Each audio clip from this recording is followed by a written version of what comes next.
we kind of, I think, so Sally's given us a good overview of particularly psychological techniques we might be able to use to help try and drive behaviour change within the workplace. We've touched on some of the organisational issues to do with context and culture, and to mention processes and got some technical factors coming as well. I just wondered, kind of in your experience, so people who either in companies where the program's ongoing or through research and so on, what your impression is the extent that psychological techniques, so the kind of ones that Sally's been talking about, are already in use commonly, whether you've seen them used effectively or not, or whether there's glaring holes where they could be used usefully. And also, whether there's other techniques, so through the presentation, are there things that strike you in terms of managerial techniques or things from your own discipline or technical changes that might help support some of the techniques that Sally's mentioned? So whether it's emotions or subjective norms and so on. And whether anybody has any ideas or cases where they've seen things work particularly well and managed to get good behaviour change and large-scale behaviour change. Or there's any tips they can pull out of those to share amongst the group. So that's a little bit rambling, but basically the upshot is, are there any kind of effective techniques that you've seen, are there things that you use yourself which have been particularly effective that we haven't covered and that maybe is useful to talk about at all? And maybe the first person you give us first, yeah. Well, you can talk about, if people think that partnerships are too big, I've had nothing about it. I mean, this is nothing new, sorry, but giving them more information will produce a positive effect. But sometimes companies will have information saying if you turn off the photocopy, that'll send energy to power the whatever for 2 days, whatever. So you can break it down into small bite-sized chunks or digestible information. So there's an immediate perceived saving or quantifiable effect in their life that will result from that. So I guess, instead of saying stop climate change, it's an issue that seems to be in effect. And also refreshing those campaigns every so often so they don't just get bored of seeing them. So change them around into a while. I guess that's what I've seen. And I think that kind of fits in with some of the what you talked about earlier, Sally, in terms of the framing and getting it so specific and means something to the individual. And also when you talk about feedback, specificity and making environment big picture. Yeah, for sure. And so the climate change example is a really good one, I think, because when we think about climate change, it's this massive global issue, and it's not really until you bring it close to home or something that's important to someone that it has an effect or it's going to arouse that emotion. So the example or the research that I did when something was at the organisational level, it's not, an environmental issue isn't going to arouse as much emotion as if you bring it to someone personally. And so I think thinking about climate change as an issue, you can make it relevant to the person. So we talk about, I said I wasn't going to talk about the weather. A summer of rain being really relevant. Not that I'm saying it's due to climate change. I'm sure there's a lot more climatologists working on that. It'll be a couple of years before we know. But yeah, so if you can make it relevant to the individual and bring it very close to them, then that's going to be much more effective. And it's kind of the imagery Chris Jordan kind of tries to do exactly what you were saying, is bring X number of bottles to something that you can actually tangibly grasp and understand. Yeah. Well, I guess a comparison with third world, again, there's a huge level of poverty, what can I do about it, millions of people affected by it, but you give the person's story, an individual story, and how they're likely to be affected by charitable donation. Like, on a personal level, so I guess that technique is really I think there's a lot to learn from looking at marketing and social marketing in other spaces. So I'm not sure that it's really been drawn on to the full extent that it could be. Hi, I had some stuff with a green impact recently. I'm sure quite a few of you have heard about them, the whole green initiative about universities to do things like encourage people to turn up lights and stuff. And they had some interesting ideas, actually, things like trying to get people to switch off monitors to take personal responsibility. And one of their ideas was to randomly go in one night and leave balloons on everyone's desk, and you've got a different colour balloon if your monitor in that on to if they hadn't. So Yeah. it kind of, in some sense, I guess it kind of singles out what people who did bad and left the monitor on. But at the same time, you weren't alone. You could see everyone else who'd done it, and at the same time, it wasn't like being attacked on posted. Yeah. So it's so I think like maybe a tech like that is kind of, again focusing on the individual, pointing it out, but also letting everyone else know as well. Yeah, sure. I know there's a mining company in Australia who do a very similar thing. They put chocolates on people's desks so it's turned off all the appliances. Which obviously makes a huge difference to you. Yeah, but there's a whole other issue there. Another thing which I notice in my organization is, you have to lead the example. Yeah. Like most of the time you take a printout one-sided, and what I've started doing, put the cross on the other side, put the paper back and take the printout again. It took, I think, almost 1 month for the other employees to get the notice of it and start using it, but now I can see it has an impact on it. So you have to, by saying it, you can't do it. You have to do it yourself as well. Yeah. So that the people are seeing, like it goes for the top management, I think, if the employees are saying that you are doing what you are preaching, Yeah. then it makes an effect on the So that's gives role models. And Yeah, exactly. So yeah, the research suggests, and the posters that we did as part of this campaign was trying to tap into that modelling behaviour. So yeah, spot on. If you can practice what you preach and really demonstrate that, then it's much more effective than just saying you should do this. We've got a sort of development program that speaks to the second question that was relatively coming out of our work on sort of HRM, driving, employee behaviours, before starting to look at green HRM, environmental behaviours, commitment environmental performance. We're at early stages of that, but it strikes me that the HRM, green leadership, and driving behaviours is a big literature. Yeah. I'm looking at the role of climate. Climate's got to be for something. As in organisational climate? Well, yeah, lots of climates. Just watching climate service. We're starting to look at environment. Not weather climate. We've got enough of that. Yeah. Have you seen Susan Jackson's work at all? Yeah. So I work with her and she's doing a lot to try and bring it into HRM. I think I agree with you. Particularly, like working with the hospital, one of the things they're trying to do is bring sustainability and environmental initiatives into the key performance indicators and into every employee's performance evaluation. But it's challenging to find something that they can do across so many different employees and different contexts within that hospital. But so I think HR have a huge role to play. I think there's a link in a way, something we were discussing the other day, about the way that in some ways pro-environmental behaviours and sustainable behaviour has been within the workplace seen as this extra role in this that we'd like people to do that isn't maybe taken seriously as safety or performance and so on.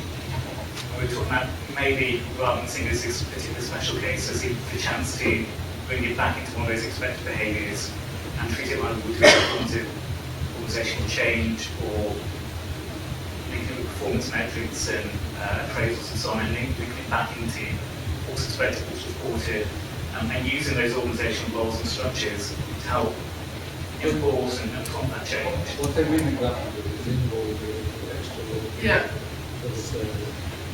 We haven't got an answer yet. Any other insights that you've got on? Well, I think one of the really important things though is that I think today environmental behaviours hasn't necessarily been driven by top management, so it's been harder to get it into performance indicators or performance reviews, and it kind of gets back to what Chris is saying. If we really want to change behaviour, then it needs to be, maybe we need to change the behaviour first and then the attitude will follow. So for it to go into an in-role behaviour rather than an extra-role behaviour, which is kind of where it sits at the moment. I guess maybe one of the reasons we've seen less about, or we have less insight about how the behaviour change first or the behaviour first, because the the literature is centred on the household and domestic. Yeah, for sure. Whereas in the workplace, have much more opportunity to enforce change within the structures that we have. So it's easier for us to look at that than maybe some of the environmental science or home. Yeah. Much more voluntary behaviour.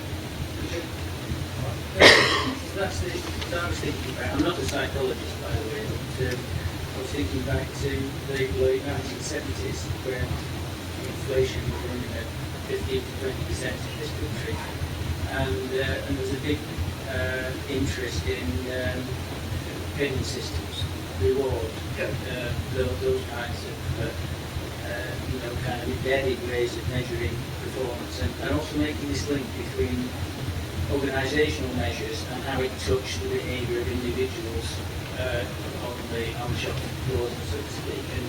And there was a great deal of interest in that time about what you might call global measures of performance. So you have compensation was at an organisational level. And one of the areas of interest was in looking at added value. And it struck me as you were talking that making this link, you could look at the way in which people could contribute to the way value was added in the firm by identifying the bought out goods and services of which energy would be, perhaps a big one, the amount of waste would be another one, all these things would have a kind of environmental. And they're all mainstream things. They're all part of this mainstream managing performance in an organisation, but you could single them out to target in particular groups by the measures we already have. Often run through a financial, but they never take off because people are looking for fashionable things rather than using the management information perhaps we already have. But anyway, that was my thinking. Well, I totally agree with you. One of the things in designing interventions and working with organisations is not to create more work.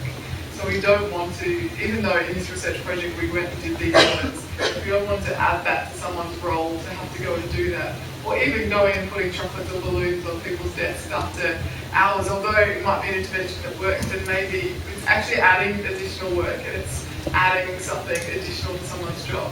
And it's one of the things that I guess we struggle with in the hospital is that people who are really keen to create change are also already have a full-time workload. So if we're looking at equity and work-life balance and everything, we don't want to lump them with an extra job to do, which is going to cause extra stress. And if we're talking about sustainability being a holistic social and environmental issue, that's not going to have the effect that we really want for those individuals. So if we can use measures and management tools that are already in place, then it's going to be much more efficient than trying to add another level. So I'm not sure that actually gets at your point, Richard.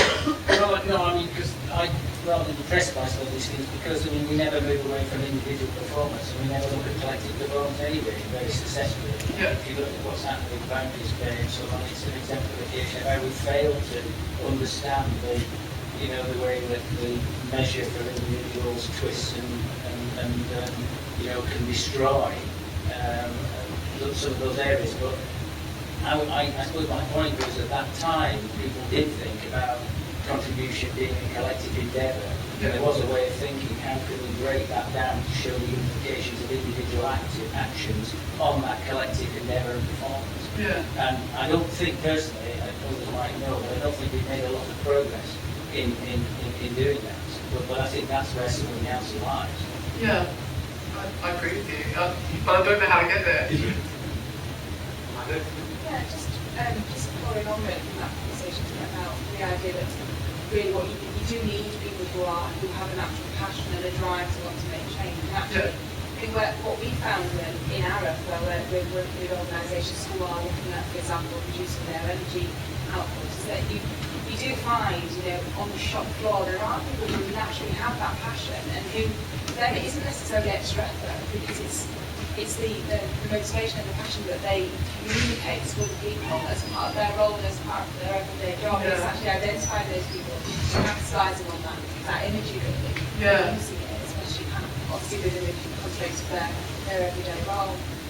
The other point I was going to make was about looking at things holistically, so thinking about not only obviously the individuals and processes and the environment, but also the technology and the role that technology has. So particularly where we've been working with organisations looking at using energy, obviously where you can make energy visible and feed that back through some mechanism is really valuable. So we've been working with an organisation who are technical innovators who are creating kind of energy displays to have on a shop floor, an organisation that makes vehicle parts.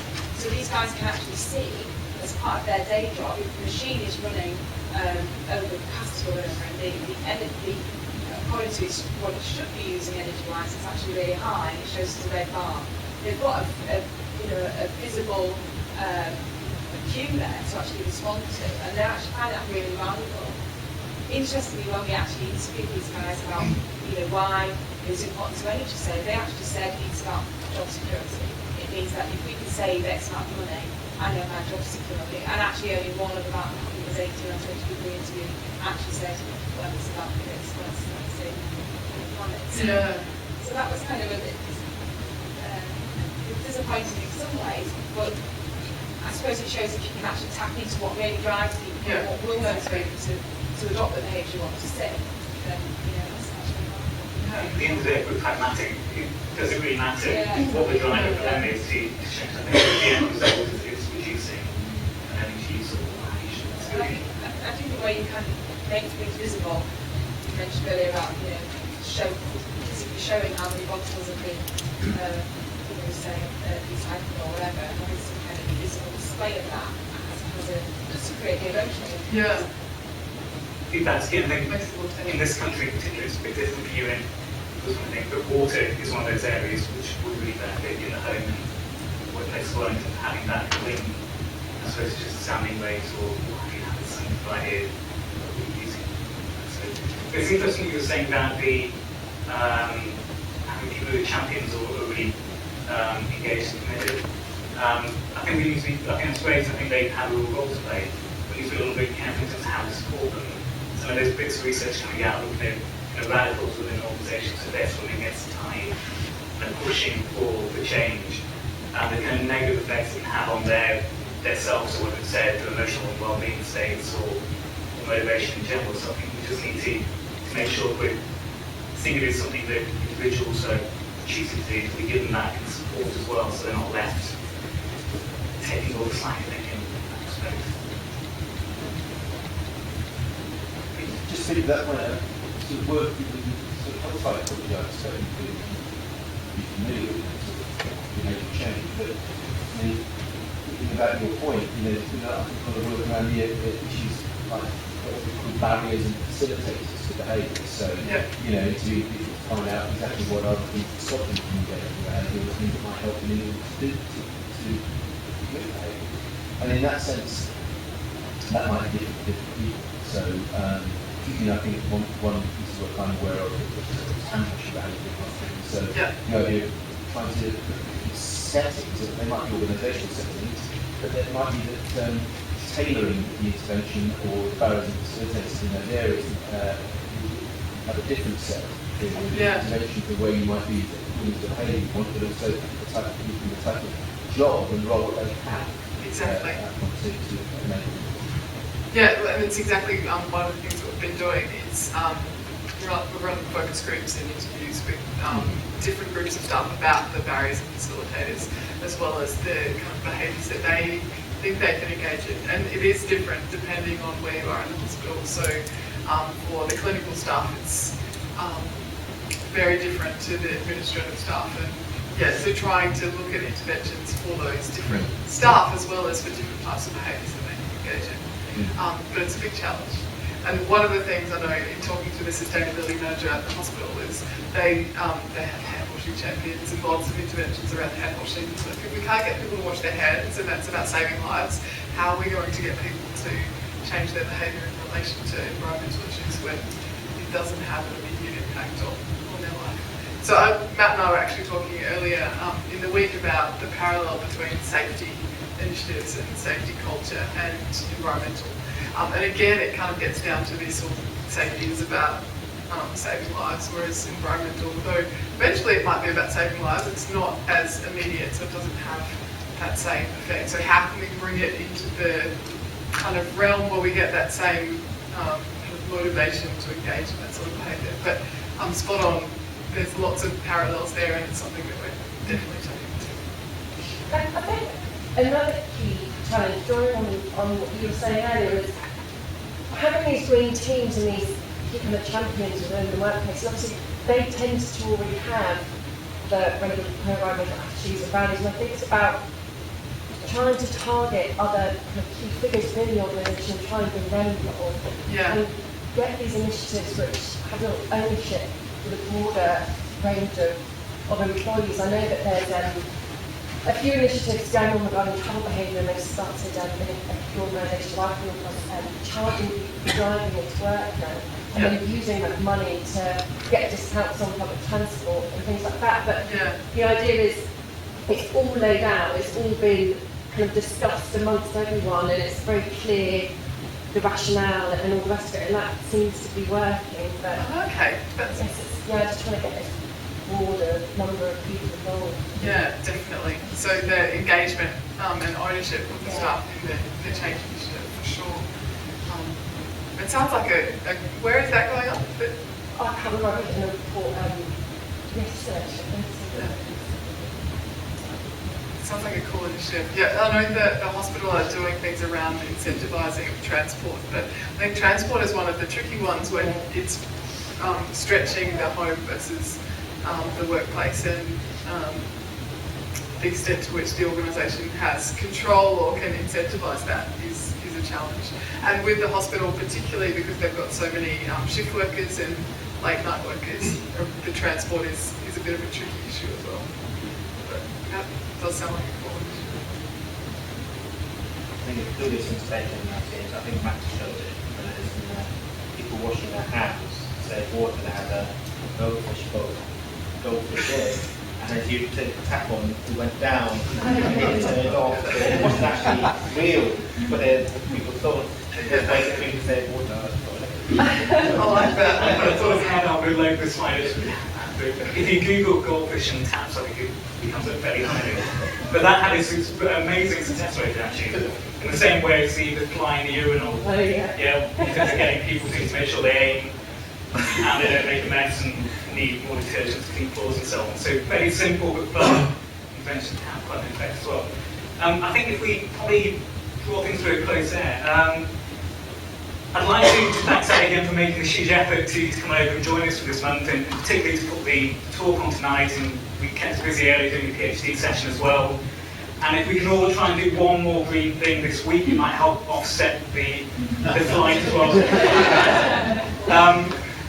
If you haven't made up notes, technology permitting, a video of this will be on our website, Socio-Technical Centre.org, from probably Friday. And there's a few other video clips as well of some of the other people within the network talking about some of their research and ideas, and we're going to try to add to that over the next couple of months or so. And if anybody's going to Boston, the Academy Management meeting, we have 2 sessions on there, and there's more details on our website. So if we can just thank Sally very much for entertaining the talk.